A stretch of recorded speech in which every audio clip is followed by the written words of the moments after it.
자, 페이지들은 다 펴주셨죠? 최면식의 명일이라는 작품부터 시작을 한번 해봅시다. 일단은 지금 우리가 보는 작가 수특이나 수완에서 엄청나게 많이 활용되는 작가고요. 여러분들 이 이름이 선생님이 이미 한번 언급한 이름인 건 기억들 하고 계시죠? 우리가 앞에 어떤 작품을 만났었냐면 염상섭 작가의 뭐 봤더라? 현대소설 1번 작품 뭐였어? 아이고 3월 1일 날 만세전 봤잖아. 그때 했던 얘기잖아. 지금 염상섭의 만세전과 함께 얘기하기를 두 사람은 대표적인 일제강점기 활동작가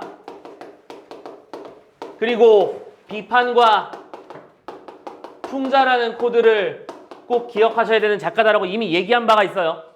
오케이? 여기도 마찬가지가 될 겁니다. 자, 채만식 하면 여러분들 아마 알만한 작품으로 따져보자면 뭐 태평천하 대부분 알고 있을 거야. 그치? 채만식의 태평천하라든지 그렇지. 그 마지막에 어퍼컷 갈기는 미스터 방. 그다음에 치숙 이런 작품들로 유명하죠. 자, 그래서 이 명일이라는 작품에서는 당연히 우리 항상 하던 대로 보기에 즉 4번 문제에 나오는 보기 얘기를 보고 잠깐 챙겨놓을 것만 챙겨놓고 얘기를 한번 시작해보면서 지문 분석하도록 합시다. 오늘 남아있는 세 작품이 막 작품 지문 자체가 막 되게 어려운 쪽은 아니야. 하지만 지금 문제 속에서 좀 해드릴 얘기가 있으니까 그거는 같이 들어보도록 하고 얘기 시작해보죠. 자, 보기 잠깐만 읽고 갈게요. 지금 텍스트가 없으신 분도 있겠지만 잠깐만 들어주셔도 돼. 자, 일제가 식민지 체제의 일환으로 도입한 근대적 교육제도 하에서 고등교육까지 받은 사람은 체제를 유지하는 데 기여하는 경우가 아니라면 일자리를 기대하기가 극히 어려웠다. 아, 지금 누구에 대한 얘기를 하는 거야? 일제강점기에 지식인, 고등교육을 받은 사람의 이야기를 하고 있다. 근데 그 고등교육을 받은 사람이 일제에 충성하는 어떤 용도로 자신의 지식을 활용하면 살기 쉬웠는데 실제로는 그렇게 되지 않더라. 대부분의 양심적 지식인들은 그런 유령을 피우지 못했겠죠. 자, 가봅시다. 이러한 상황에서 실업자로 전락한 명일의 주인공은 하면서 얘기를 시작했는데 자, 명일의 주인공. 이 작품에서 우리가 꼭 집중해야 될 인물은 딱 둘밖에 없어요. 범수만 맞네요. 네. 범수와 영주라고 하는 부부가 있을 거예요. 우리는 이 두 사람만 집중하면 됩니다. 오케이? 그래서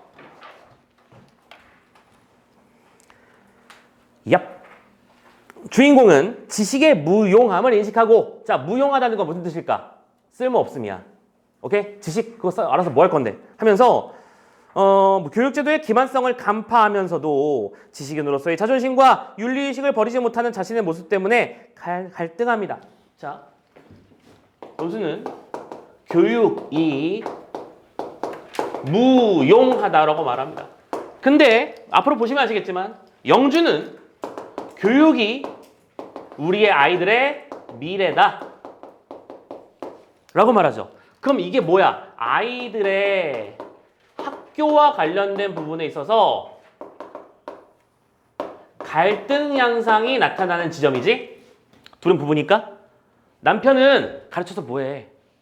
지금 내가 이러고 있는데 라고 말하고 영주는 그게 왜 중요하냐? 그게 우리 잘못이냐? 그렇죠? 애들한테는 미래를 줘야 되지 않느냐? 이러면서 갈등을 하죠.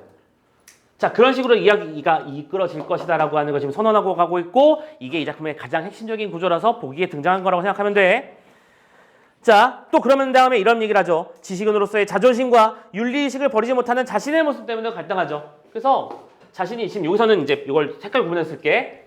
중에서는 아니야.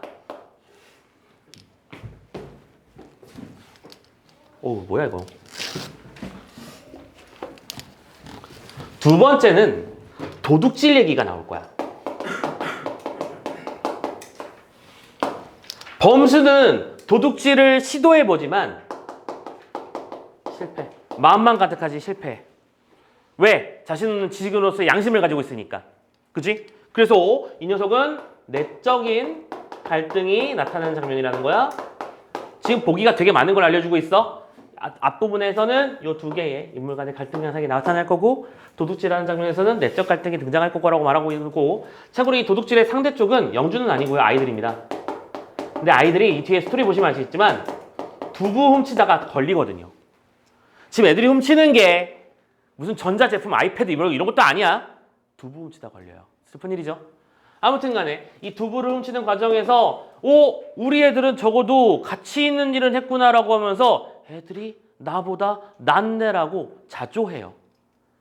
지금 아버지가 도둑질에서 실패한 아이들, 도둑질에서 걸린 아이들을 보고 나보다 낫네라고 말하고 있습니다. 그러면 이게 뭐가 되는 거야? 이 작품의 중심 코드? 자조와 풍자가 되는 거죠. 그치? 자, 이게 작품의 중심축이라는 거 알아두십시다. 그래서 작가는 주인공의 이러한 모순적인 모습을 풍자적으로 드러내면서 궁극적으로는 양심 있는 지식인이 자아를 실현할 수 없게끔 만드는 당대 현실을 비판하는 것이다. 언제나 그렇지만 이 작품은 그래서 결국 이 범수의 모습을 비판하는 거고요. 그쵸? 공부까지 제법 한 친구가 도둑질할 생각만 하고 있고 도둑질을 하고 있는 자신의 자식들을 오히려 훌륭하다고 말하고 있는 건 비판의 대상이 맞는 거잖아. 근데 이 비판을 통해서 결국에는 뭐를 그렇게 될 수밖에 없는 시대 현실도 비판하는 얘기가 되는 거지. 선생님이 지난번에 염상섭 작가 얘기하면서 또 그거 다 했던 얘기들이야. 기본적으로 작품 속에 등장하는 풍자문학에서의 대상들은 모두가 비판의 대상이 된다. 만세전에서 일본에서 올라왔던 우리 이 일화는 서울까지 왔다가 다시 더러운 놈의 공동묘지 이러면서 내려가잖아. 도망가잖아. 그래서 우리가 지식인에 대한 비판도 얘기하고 일제강점기 조선의 현실을 비판하고 하는 거라고 했었지. 이것도 마찬가지나 시대 현실도 비판하고 인물도 비판하고 작품에 등장하는 모든 이들이 싸그리 비판당하는 그런 작품이라고 생각하면 돼요. 오케이? 자, 전체적인 이야기는 그렇고요. 자, 그러면 전체 줄거리 좀 읽고 얘기를 한번 시작해 보도록 합시다. 자, 보조자료 펼쳐 주시고요. 전체 줄거리가 쓰여져 있는 부분을 읽어보도록 합시다. 이렇게 돼 있죠? 안 어려워요. 범수는 대학을 나오고서도 작업을 얻지 못한 채 끼니 걱정을 하면서 살아가고 있는데요. 자식들을 학교에 보내는 문제를 놓고 아내 영주와 갈등을 겪습니다. 방금 우리 봤던 장면. 이후 외출을 하여 도둑질할 마음을 먹기도 하지만 실행에 옮기지 못하는 자신을 조속 비웃게 되는데요. 한편 영주는 삭반을 질감을 받아 마련한 돈으로 저녁을 짓고 식구들을 기다리고 있는데 자식들이 두부를 훔치다 적발되는 사건을 겪고 충격을 받게 되죠. 집에 돌아온 범수는 그러한 자식들이 낮에 도둑질을 하지 못한 자신에 비해 낫다고도 생각한다. 이거 뭐예요? 자조. 이튿날 영주는 작은 아들을 사립학교에 입학시키려 범수는 큰 아들을 공장에 취직시키러 나서면서 글이 마무리되죠. 자, 그래서 영주는 각각 자신의 아이들을 얘는 어디에? 공장으로 데려가고요. 얘는 어디로? 사립학교로 데려갑니다. 자, 봐. 선생님이 항상 말하지만 결국에는 문제를 출제하는 입장에서는 대응되는 쌍은 출제의 포인트가 될 수밖에 없다고 여러 번 얘기하잖아. 그지? 지금 이게 대응쌍이 한두 개냐? 얼핏 보이는 것만으로. 그렇죠? 인물 간의 갈등 양상 보이고요. 공간의 특이점도 보이고요. 아이와 범수의 상대적인 모습도 보이고요. 너무 많은 대응상들이 존재하고 있습니다. 그래서 지문 구성을 만나자마자 그래, 명일이 시험에 딱 등장했어? 그럼 머릿속에 대충 전체 스토리가 뭔지 딱 떠올라야지. 그리고 중량을 기준으로 앞구절과 뒷구절은 어떤 내용을 가지고 있는지 축 정보를 파악해야 되겠지. 오케이? 그리고 이제 잠시 후에 지문을 다 보고 나서는 문제를 빨리 푸는 방법에 대한 고민까지도 얘기 좀 나눠보도록 할 거예요. 오케이? 자, 아무튼 여기까지 체크해 주시면 좋겠고요. 그리고 되게 당연하기보다는 좀 미리 신경 좀 써줬으면 좋겠는 얘기 하나만 하고 시작할게요. 여러분들 이 말 들어보신 적 있죠?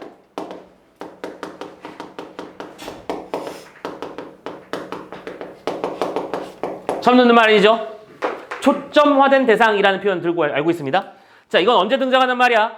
서술자가 3인칭일 때 이 사람의 속마음과 저 사람의 속마음을 돌아가면서 다 골고루 볼 수 있으면 우리는 그걸 전지적 작가 시점이라고 부르지. 근데 그런 전지적 작가가 작품마다 특정한 장면마다 한 번은 이 친구의 마음속에서 이 친구의 입장을 대변하면서 말하기도 하고 저 친구의 입장으로 넘어가서 저 친구의 입장을 말하기도 하는데 이때 저 친구의 입장이라고 표현하는 거는 다른 사람의 입장을 안 보여준다는 거지. 오케이? 그런 식의 표현 방식이 나타나는 걸 우리는 뭐라고 부른다? 초점화된 인물을 통한 서사전개라고 부른다. 이 작품도 딱 그런 패턴일 거야. 전지적 작가인데요. 나가 없으니까요. 그래서 범수의 마음속에 들어가서 설명하는 장면이 있다가 또 어느 순간에는 영주의 마음속으로 들어가서 서술하는 장면들이 있을 거야. 구분 잘 해주시면서 우리가 보는 장면은 어디 건지 확인해 보도록 합시다. 자, 전율거리가 없지? 범수는 할 수 없으면 양복이라도 잡혀야겠어서 떼어입고 나가기를 주저하는 것이다. 양복을 잡히다라는 표현이 좀 낯설잖아. 그지? 양복을 잡힌다는 건 무슨 뜻일까요? 중요한 소재니까 미리 써놓고 시작할게요. 양복을 잡힌다? 잡힌다는 건 무슨 말일까요?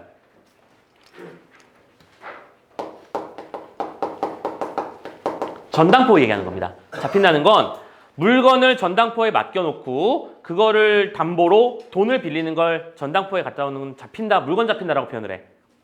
오케이? 아씨, 나 지금 돈이 없으니까 내 이 귀중한 나이 시계를 원래 100만 원짜리인데 50만 원만 빌려오도록 하지. 뭐 이런 식으로 내용이 진행되는 거죠. 근데 자, 돈이 없으니까 양복을 잡혀야겠다 싶어서 입고 나가기 주저하는 거 하고 있는 거래. 입고 나가는 게 아니라 갖다 팔아야 되는 거니까. 그러고 있는 중인데 번연한 속이지. 물어서는 뭐라우? 하면서 영주는 풀죽은 대답을 하죠. 번연하다 뭐예요? 뻔히 보이지 않느냐. 당연한 소리를 한다 그런 소리죠. 그럼 저 양복이라도 재피우구려라고 말하니까 아 그것마저 재피고 어떻게 하려고 그러고 하면서 아유 그렇게 기나게 양복을 입고 출입할 일은 그렇게 뭐야 출입할 일은 뭐가 있나? 하고 있는 중입니다. 자 양복이란 소재에 대해서 지금 두 인물이 대립하고 있는 거잖아. 범수랑 영주를 보면 범수는 양복을 잡히자 뭐를 만들자 돈으로 만들자라는 뜻이잖아. 근데 영주는 이걸 왜 잡히냐? 잡히면 안 된다. 그게 우리의 미래와 연결되는 부분이니까 라고 말하고 있는 중이야. 그러면서 그 미래와 연결된 생각을 어떻게 하고 있는지 이제 영주의 속마음으로 들어갈 장면일 겁니다. 됐죠? 어떻게 말하고 있냐면 봐봐. 영주는 그래도 느긋한 희망을 지니고 있었다. 남편이 몇 군데 이력서를 보내두었으니 그런 데서 갑자기 오라는 기별이 올지도 모르는 터에 양복을 잡혀버리면 안 될 것 된 취직도 낭패가 되겠지. 그러니까 남편이 취직하면 입고 나갈 옷이라서 함부로 내다 팔면 안 된다고 생각하는 것. 두 번째, 그리고 또 남편이 밖에 나가 있는 동안만은 행여 무슨 반가운 소식이나 가지고 돌아오나 해서 한심한 기대를 하는 거죠. 그러니까 밖에 나갔는데 어떻게 우연이라도 취직했다는 소리가 들려오면 그 양복 당장 입고 내일부터 출근해야 될 거 아니야. 그렇지? 그러니까 이건 미래에 대한 기대를 말하는 것 맞고요. 지금 우리가 읽은 지점, 영주의 초점을 맞추고 읽고 있는 거 보이셨죠? 이런 것들 체크해 주시면 되겠습니다. 근데 범수는 왜 그런 건 필요 없다고 부르는 거야? 취직의 희망을 완전히 놓아버린 거니까 지금. 그렇지? 취직된 여태까지 구해봤지만 안 됐던 거잖아. 자, 가봅시다. 천하 없어도 그건 안 잡혀요! 라고 말하니까 아이고 참 괴사스러운 상미도 다 보겠네 하면서 범수는 더 우기를 하지 않습니다. 정말 큰일 났수. 하도 막막한 때는 죽어버리기도 하고 싶었지만 자식들을 생각하면 그럴 수도 없고 글쎄 왜 학교도 안 보내려고 또 우리는 이 지경이 됐으니까 자식이나 잘 가르쳐야지 라고 하니까 영주는 아이들이 생각나자 가슴을 찢고 싶게 보풀증 막 이게 열받음 막 다 찢어버리고 싶은 마음 그런 것들이 드는 겁니다. 범수와 영주 사이의 제일 큰 갈등은 아이들의 교육 문제인 것이다. 대놓고 아이들의 아가 아니고 아이죠. 학교 교육 문제. 단어 좀 바꿀게요. 교육 갈등이다라는 게 보이실 겁니다. 자, 그러면서 이제 다음 장면 이어가 보면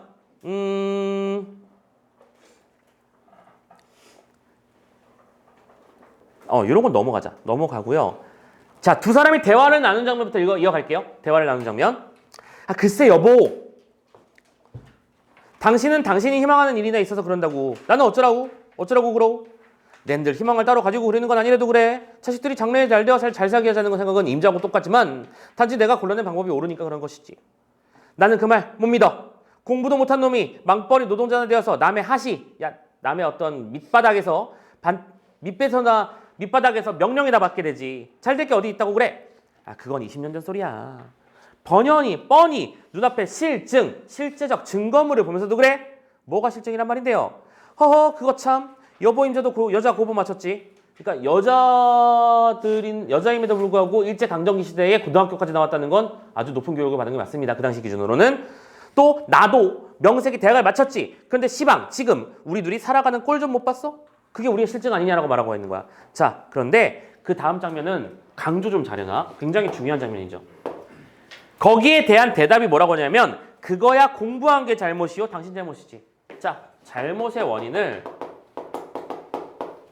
공부의 잘못이 아니라 당신의 잘못이라고 말하고 있어.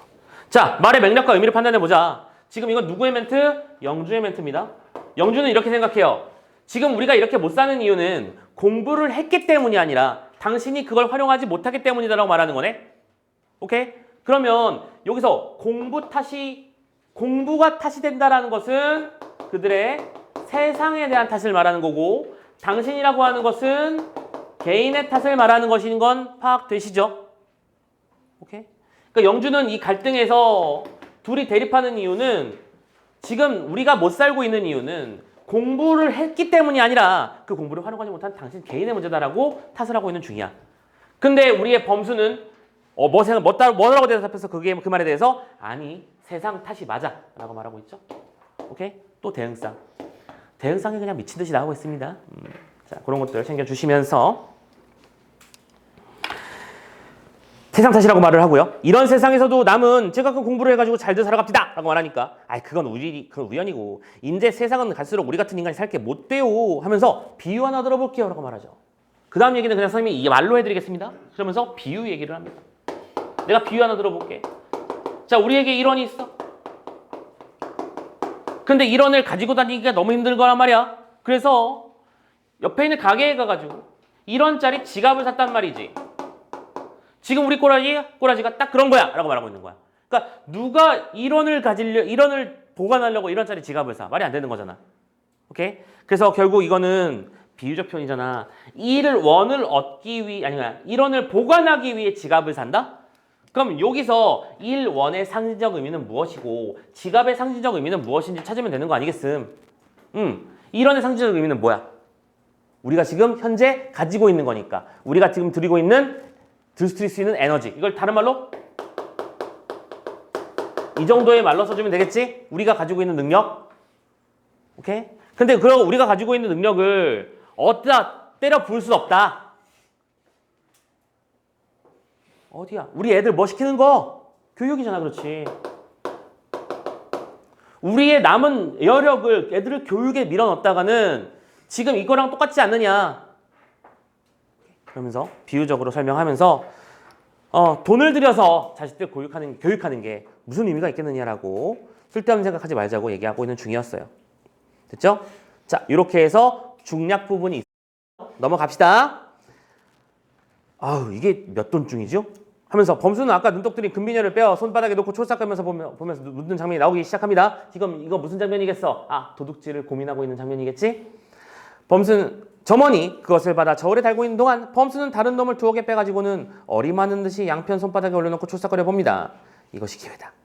그는 그 기회를 이용하려고 담뿍 긴장이 되어서 점원이 닷돈 2푼중입니다 하는 소리도 귀에 들어오지 않았어. 저 돈중이라고 하는 건 그러니까 요즘 그 그람중이라고 하는 표현에 그 금의 무게 단위로 알고 있습니다. 선생님도. 점원이 저울질을 하는 동안 잠깐 동안에 손바닥에 한 개를 요술하듯이 소매짝에 넣든지 어디든지 감추었어야든지 할 것인데 막상 닥들이고 보니까 범수에게는 그런 재치도 없고 기술도 없으려니와 담보에 단련도 없어. 나는 도둑질할 용기도 없고요. 도둑질할 수 있는 손기술도 없고요. 도둑질할 수 있는 센스도 없습니다. 그래서 뭐가 됐다? 실패했어. 그러면서 이런 생각을 하죠. 보통 학교에서부터 쳐서 대학까지 16년이나 공부를 한 것이 조그만 금비니 하나 감쪽같이 숨기는 기술을 배우지도 못하는 것이다 라고 말하면서 지금 자신이 자신의 삶에 대한 태도를 어떻게 말하고 있다? 자조하며 말하고 있죠. 자조라는 단어 좀 챙겨주시고 그렇다면 하고 그는 그 뒤를 생각하다가 도스토옙스키의 죄와 벌의 라스콜니코프가 도끼를 높이 들어 전당쟁이 노파를 찍어내리는 장면을 생각하곤 옷싹 등어리가 추워져서 눈을 감았습니다. 그래, 이왕 이렇게 된 거 막 나가. 다 조져버려! 막 이런 느낌으로 시작해버리는 그런 환상을 또 한번 품어보는 거죠. 그러나 그는 바로 자신에게 항거를 합니다. 아니지, 너무 빨리 넘어갔네. 미안.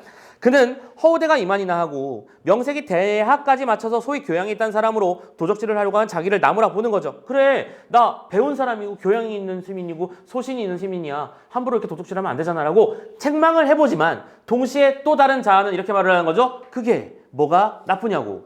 당장 먹고 살기 위함인데 라고 생각하면서 지문이 우리가 보는 장면은 끝이 났습니다. 됐죠? 자, 여기까지. 내용 자체가 어려울 건 없지? 작품 자체가 이 큰 축을 중심으로 이렇게 흘러가는 중이기 때문에 주요 장면 다 본 거라고 생각해도 충분히 문제는 없을 거라고 생각하고요. 지금 중간중간에 여러분들은 이 작품의 제목을 딱 봤을 때 떠올려야 되는 몇 가지 키워드들. 첫 번째, 지식인의 지식 무용성에 대한 자조와 한탄. 됐지? 두 번째, 범수와 영주라는 중심 인물 간의 대립과 내적 갈등. 세 번째, 주요 구절의 상징적 의미나 주요 소재의 상징적 의미를 정리해 놓는 것이 중요함. 여기까지는 꼭 떠올리실 것. 그리고 선생님이 오늘 이 세트에서 제일 하고 싶은 얘기는 바로 1번 문제야. 자, 지금 텍스트가 없는 사람은 잠깐 옆에서 좀 보여주세요. 지문만 같이 좀 보여주고 문제만 보시면 돼. 제일 중요한 거야. 제일 중요한 거야. 어떻게 풀까? 지문은 쉽잖아. 그지? 선생님 설명이 뭐 어려운 내용 없었잖아? 선생님은 근데 1번 가지고 설명을 해드리고 싶어. 자, 선생님이 독서 문제를 풀 때나 문학 문제를 풀 때 항상 하는 일은 뭐더라? 선생님은 뭐가 익숙하고 편하다? 문제부터 먼저 보라고 맨날 말하죠. 그렇죠? 지금 혹시 내가 볼 수 있는 텍스트가 없는 사람? 이거 좀 뒤로 넘겨줄래? 자, 문제 같이 좀 보여주면서 같이 봅시다.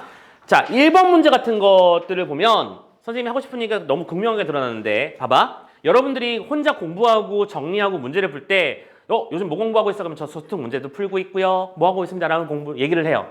그러면 선생님이 지금부터 말하는 걸 내가 좀 고민하고 있는가를 한번 생각해 보셨으면 좋겠는 게 자, 우리 고3이잖아. 이제 맞출 수 있어요의 레벨이 아니어야 되지. 맞출 수 있어요는 고1 때 올라와야 되는 거고 고2나 고3이 됐으면 이제 얼마나 빨리 효과적으로 풀어낼 수 있는가에 대한 고민을 해야 될 때가 맞잖아. 그럼 빨리 푼다는 게 맨날 말로만 빨리 푼다 말하지 말고 선생님이 예를 한번 보여드릴게요. 자, 이거야. 자, 1번 문제를 보면서 이런 고민을 했는지 봅시다. 지금 문제 구성은 내가 자주 봤던 A랑 B 세트를 대응시키는 관계야. 그럼 A와 B니까 결국에 뭐야? 선생님 맨날 말하는 거 대응상 가지고 문제를 뭔가를 냈겠지. 이해됐어? 그러면 그 대응상을 읽을 때 내가 어떤 단어에 신경 써야 되는가를 한번 들여다본다면 1번 문제 선지에 그게 다 나와 있잖아. 키워드 잡아볼까? 대충 훑어보는 거야. 1번에 공간의 이동이란 말 보였지? 그럼 머릿속에서 공간의 이동이 걸리적거리는지 한번 확인해 봐야겠음이라고 생각해야 되는 거 아니겠냐? 됐지? 두 번째는요. 어떤 단어가 중요해 보여? 요약적 설명이라는 단어가 중요해 보이지 않냐? 지금 선생님이 선지를 디테일하게 하나하나 읽는 게 아니야. 오케이? 선지에 뭐라고 나와 있는지만 보는 거야.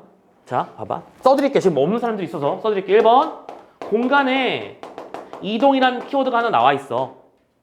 2번에 어디 갔어? 방금 요약적 설명이라는 얘기가 나왔어. 요약이라는 키워드만 잡아놓을게요. 자, 3번을 봤는데 이야기 밖 서술자, 이야기 속 인물이라는 표현이 나와 있어요. 3번은 지워야죠. 따라와줬어? 왜 3번이 바로 지워져? 보자마자 왜 지워졌어? 참고로 선생님은 여러분이 아직 지문을 보지 않고 문제를 보고 있는 단계에 대한 얘기를 하고 있는 거야. 3번이 왜 지워진 거야? 명일이잖아. 작품의 내용을 기본적인 건 다 알고 있잖아. 이 작품에 나가 있든 없든. 없었잖아.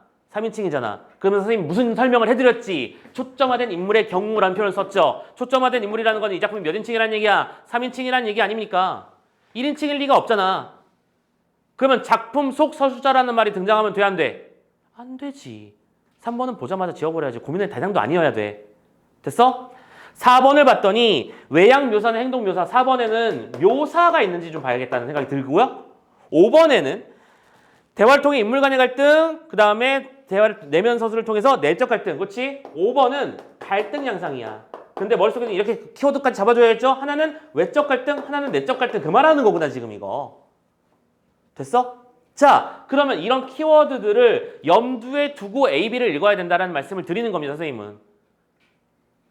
오케이? 그리고 나서 실제로 A를 다 읽어봤더니 지금 뭐 하는 장면이었어? 아이들의 교육 문제로 범수랑 영주가 서로 싸우는 장면을 읽었잖아. A를 먼저 읽었지. A를 먼저 읽었으니까 읽으면서 1번 선지랑 동시에 지워버려야 되는 거. 자, 1번하고 2번은 모두니까 둘 다 있어야 되는 건데 1번에 공간의 이동 있었니? 두 사람이 이동한 적 없었잖아? 땡! 2번 요약했냐? 지금 이게 요약이야? 요약이라고 하는 건 오랜 시간에 걸쳐서 벌어진 일들을 한두 문장 이내로 줄여서 말하는 걸 요약적이라고 부르잖아. 요약한 적도 없잖아. 묘사 있었어? 묘사라고 말할 만한 게 A 부분에 있었을까? 묘사라는 건 저기가 뭔데? 마치 눈앞에 그림을 그리듯 세밀하게 나타내는 방식을 묘사라고 부르죠. 그림 그리는 것처럼 뭐 그 사람이 어떤 얼굴 생김새라든지 어떤 장소의 인상이라든지 그런 것들을 묘사한 적이 있어 없어? 없잖아. 너무 쉽네. 5번이 답이겠구만. 특히 지금 첫 번째 장면이 외적 갈등 맞고요. 그리고 B 장면이 뭐였어요? 도둑질 할까 말까 고민하다가 난 왜 이렇게 쓰레기지? 라고 말하는 그런 내용이었잖아. 내적 갈등 맞지. 그러면 자연스럽게 A를 읽었을 시점에 거의 답이 잡혀 있어야 되고 B를 읽는 시점에선 답을 확인하는 레벨이 돼야 되는 거잖아. 됐어? 첫 번째 선지를 풀고 있고 문제를 풀고 있는데 시간 할애를 별도로 하지 않았으면 좋겠다라는 얘기야. 그치? 선생님이 이 원리는 독서 지문에서도 항상 말씀드리잖아. 독서 문제도 항상 뭐부터 일치, 불일치 문제를 체크해놔. 아니면 전개 방식 문제의 키워드를 체크해 놓잖아. 그래서 읽으면서 문제가 딱 지워지게. 자연스럽게. 속도 싸움 해야 되기 때문인 걸 알아주셨으면 좋겠어요. 그죠? 물론 2번도 마찬가지입니다. 2번 문제도 각각의 어떤 구절의 의미를 파악하는 문제잖아. 이거 어떻게 풀면 좋겠니? 기억을 읽었을 때 기억의 선지랑 연결되는 내용 연결하면서 창창 지워가면서 문제를 풀면 되는 거 아니겠어? 그런 식으로 똑같은 원리에 입각해서 3번까지가 지워질 거야. 3번 문제까지 해결될 거야. 근데 4번 문제를 잠깐만 가보면 자, 4번 문제의 보기 좀 잠깐만 볼게. 보기는 이미 봤고요, 우리. 4번 문제에서 조금 조심하실 게 1번, 2번, 3번 문제 유형은 이제 여러분들한테는 익숙할 대로 익숙해져야 되는 거야. 그걸 반복적으로 연습하는 레벨에 올라와야 된다는 거지. 오케이? 그리고 4번 문제는 다만 조심하실 건 이게 보기 적용 문제잖아. 보기 적용 문제의 경우에는 선지가 보통 A를 통하여 B함을 알 수 있다의 구조인 게 우리가 일반적으로 많이 배워왔던 방식이잖아. 근데 요즘은 말이야 여기다가 하나를 더 집어넣더라고. 이번 작년 모평부터 시작된 양상입니다. 뭐 C를 하나 더 집어넣는 거야. 정확하게는 선생님이 이렇게 표현하고 싶기도 해. 우리가 익숙한 A, B 패턴에다가 C를 주관해 넣는 거지. 그럼 문장이 이렇게 되는 거야. A를 통해 C를 확인함으로써 B를 알 수 있게 되었다. 이런 식의 구조. 이제 할 일이 늘어나는 거잖아. 근데 보통 웬만해서는 A, B, C는 다 있는 내용일 거야. 진짜 중요한 건 그러니까 시험 문제일 때는 이 세 개 중에 하나가 틀려있기 때문에 너무 쉽게 답이 잡혀. 근데 답이 잘 안 보이는 것들은 요것도 본문에 있었고 요 말도 본문에 있었고 요 말도 내용을 통해서 확인할 수 있었어. 그럼 찾기가 힘들겠지. 그럼 그때는 뭐가 중요해? 이 두 개의 연결관계를 보는 게 중요하다고 말씀드렸죠. 이거는 시간이 끌리는 문제일 가능성이 높아요. 시간 소모가 돼. 시간 소모가 되니까 여러분들이 자주 하는 얘기가 이번에 3학형도 그랬잖아? 지금 아주 절대 다수가 대부분 문학 파트를 먼저 풀고 있더라고요. 독서부터 먼저 푸는 사람도 있습니다만 절대 다수가 문학부터 먼저 풀고 있다고요.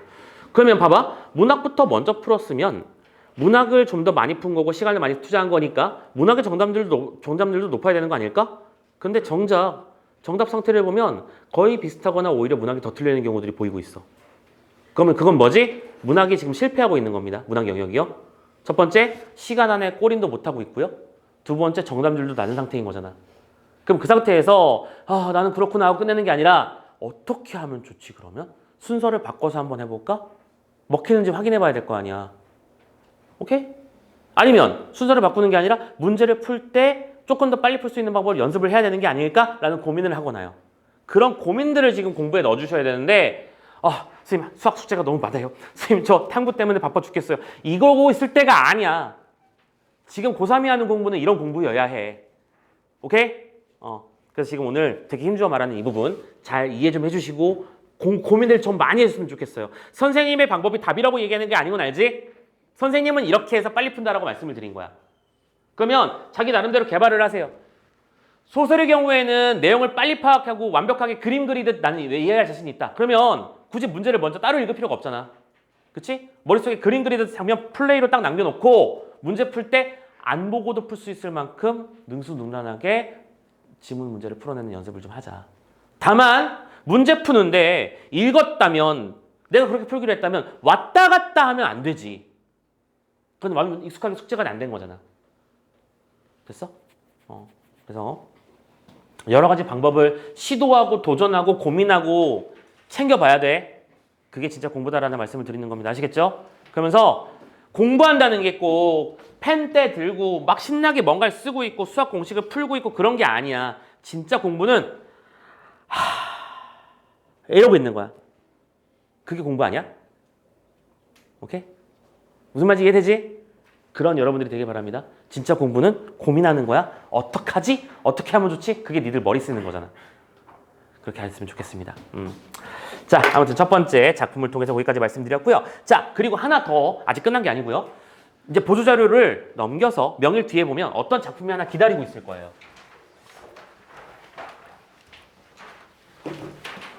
뭐냐면 레디 메이드 인생이라는 작품이야.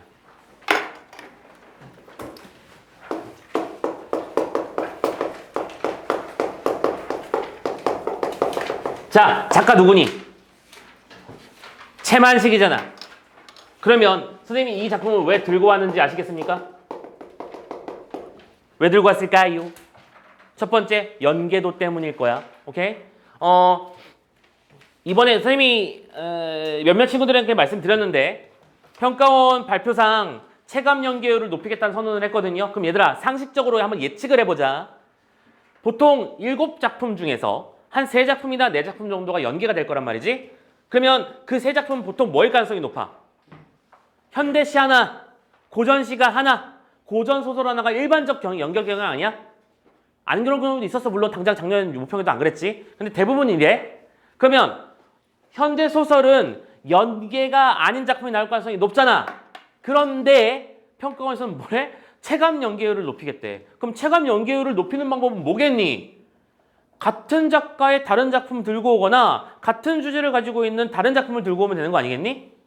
그래서 본 듯한 느낌을 줄 수 있는 거잖아. 근데 이 작품이 얘랑 그냥 판박이야.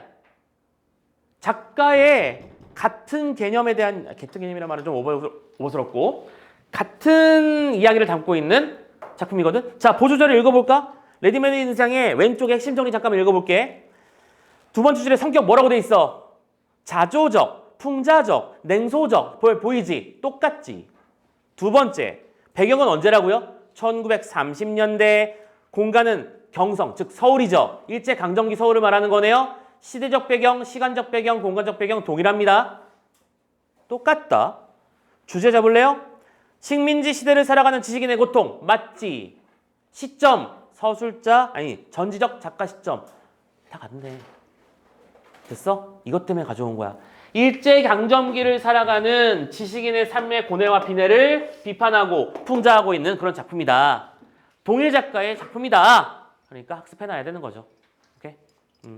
자, 알아두시고 일단은 레디메이드라는 게 무슨 뜻이요? 레디메이드. 기성품이란 뜻이지. 레디, 미리 준비되어, 메이드, 만들어져 있는 거야. 가서 옷을 제 스타일에 맞춰주세요가 하는 게 아니고 X 라지 사이즈 주세요 인 거잖아. 그러면 이 레디메이드라고 하는 건 뭐가 없는 거랑 똑같은 거야. 각각의 개성이 사라졌음을 말하는 거지. 각각의 특징을 살릴 수 있는 게 없다는 뜻이잖아. 저는요 다른 친구들에 비해서 팔이 길고 손이 좀 큰 편이라서 그걸 커버할 수 있는 디자인이 필요해요. 무슨 개뿔 엑스라지지 뭘. 그런 거잖아. 이해됐지? 자, 레디메이드와 같은 인생이라고 하면서 어떤 얘기를 하고 있는지 꼭 필요한 부분 한 두 챕터만, 두 꼭지만 보고 넘어갈게요. 오케이? 가보자. 처음부터 말 되게 재밌어요. 나만 재밌나? 1934년에 이 세상에도 기적이 있다 하면서 얘기를 시작하죠. 보조자료야 지금? 그러니까 보조자료는 항상 편하 그냥. 1934년에 이 세상에 뭐가 있다? 기적이 있다. 그건 바로 피가 굶어 죽지 아니한 것이다. 박수. 굶어 죽지 않아서 지금 이러고 있는 거잖아. 지금 이거 뭐 하고 있는 거야, 작가가? 아니 뭐냐, 서술자가 뭐 하고 있는 거야? 비아냥거리는 거지 지금. 야씨, 안 굶어 죽었다고? 대박인데? 라고 하는 거잖아. 그렇죠? 근데 다만, 그러니까 그게 일단 첫 번째 자조와 풍자인 건 알겠지? 근데 다만 주인공의 이름이 P로 처리되어 있다. 그래서 죽기 아까 있었잖아. 달라고 하지. 어쩐지 계속 뒤적뒤적 하더라. 자, P자, P. 오케이? 주인공의 이름이 P야. 그럼 왜 P일까? 그럼 이거는 앞에 작품이랑 차이점이 있는 거잖아. 여기서는 주인공의 이름이 범수라고 등장했었는데 여기서는 주인공의 이름이 P라고 등장했지. 오케이? 두 가지 이유가 있을 거야. 첫 번째,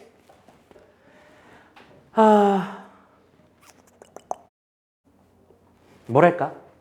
이게 뭘 개성이야? 즉, 특정인이 아니라는 것을 상징하기 위함이겠지. 그쵸? P라고 하는 건 백시성을 가졌거나 뭐 박시성을 가졌거나 그 모두가 될 수 있는 거 아니겠어? 그러면 그러한 몰 개성이라고 하는 건 이 작품이 비판하고 싶은 게 뭐였는데 사람이 무슨 공장에서 기계 찍혀서 나오는 것처럼 다 똑같이 만들어지고 있는 그런 세태도 말하고 싶은 거겠잖아. 오케이? 그런 걸 비판하기 위함도 있고요. 두 번째,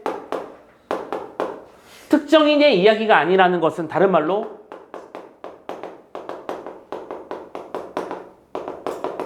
이란 뜻도 있는 거지? 그치? 너의 이야기가 아니라 우리 모두의 이야기다. 그러니까 참고로 그러니까 이거는 실은 선생님이 뭘 쓴 거긴 하냐면 익명성을 가지는 주인공의 호칭에 대한 일반론이야. 여기도 당연히 통하고요. 됐죠? 요거 좀 챙겨 놓으시고 아무튼 지금 선생님이 하고 싶은 얘기는 그게 핵심은 아니니까.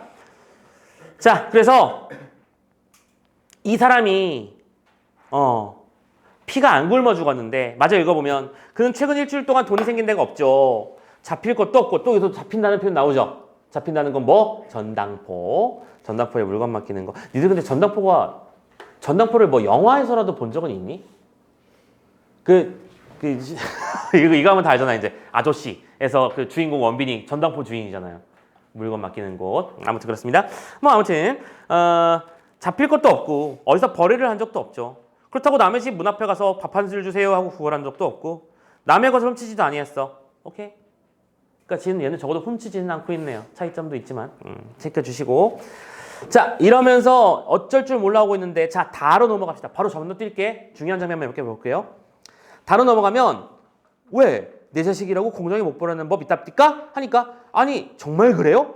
정말이 아니고 아니 괜히 실없는 소리 자제라고 해야 들어줄 테니까 그러시지? 아니요, 그게 아니에요. 내 자식이에요 라고 말하고 있습니다. 자, 이게 무슨 상황인 거냐면 우리 주인공 P가 자신의 아들을 공장으로 취직시키는 장면이야. 이때 아들이 간 공장이 신문 인쇄소거든요. 그래서 문선공이라고 하지. 원래 문선공이라고 하는 건 활자 세팅하는 사람을 말하는 거거든. 왜 옛날에 신문을 다 글자를 그때그때 조합해서 찍어냈잖아. 24일 대통령은 막 하면서 옆에서 이제 글자 조합하는 그런 사람이 있어. 오케이? 옛날엔 지금은 디지털이지만 옛날엔 그렇게 했으니까. 그런 것들을 하는 사람은 문선공이라고 부르거든. 전문가야 지금 말 그대로. 자기 하나가 머릿속에서 신문 한 면을 만들어낼 수 있는 능력 있는 사람들이야.